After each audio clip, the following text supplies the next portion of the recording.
윤석열 기자회견이 예상 그대로 진행됐습니다. 변함없는 윤석열 모습에 실소가 터져나오는 상황인데요. 해당 내용 빠르게 살펴보시죠. 윤석열이 오늘 기자회견에서 최상명 특검 거부권을 시사했습니다. 그는 기자의 질문에 대해 진행 중인 수사와 사법 절차를 좀 믿고 지켜보는 것이 옳다고 생각한다고 언급했죠. 그러면서 국민께서 이건 봐주기 의혹이 있다, 납득이 안 된다고 하시면 그때는 제가 특검을 하자고 먼저 주장하겠다며 이같이 밝혔습니다. 하지만 이미 국민의 67%는 특검을 요구하고 있는 상황인데 이를 애써 외면하는 윤석열입니다. 이번 특검이 속도가 중요한 이유 여러 번 설명드렸기에 여러분은 충분히 아실 겁니다. 그런데 계속 특검을 피하고 시기를 늦추려 한다? 정말 후한무치 그 자체입니다. 정말 피가 거꾸로 솟구치는 기분입니다. 이어서 라인 사태 관련해서도 문제가 심각한 상황입니다. 구글이나 이런 미국 기업이 해외에 나가서 부당한 입법이나 규제를 받으며 국가가 강하게 어필했던 것으로 전해지는데 우리나라는 뭡니까?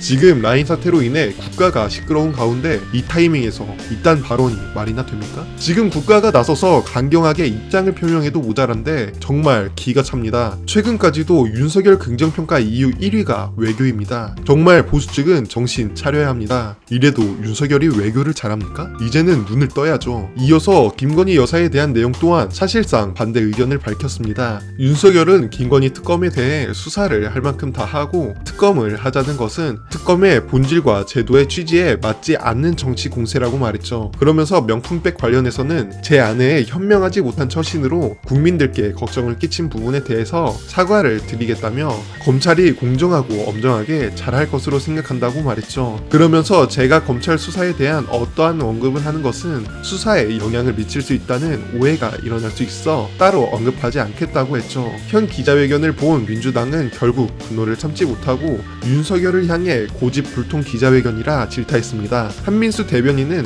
같은 날 국회 소통관에서 현안 브리핑을 열어 윤 대통령의 취임 2주년 국민보고는 우리 국민 누구도 공감할 수 없는 자화자찬으로 채워졌다며 국정 운영에 대한 반성은 찾아볼 수 없었다고 비판했습니다. 한 대변인은 윤 대통령이 현재 대한민국과 국민이 처한 상황을 얼마나 무사안일하게 인식하고 있는지 똑똑히 보여주었다는 점에서 매우 유감이라며 윤 대통령은 왜 70%에 가까운 국민께서 윤석열 정부의 국정 운영을 지지하지 않는지, 왜 총선에서 국민께서 심판하셨는지 여전히 모르고 있다고 비판했죠. 그러면서 더불어민주당은 국민의 명령대로 국민을 외면한 윤석열 정부를 견제하고 바로잡아가는 일에 전력을 다하겠다며 전의를 불태웠습니다. 부디 민주당은 대한민국 정상화를 성공시키길 바라며 오늘 영상 마치도록 하겠습니다.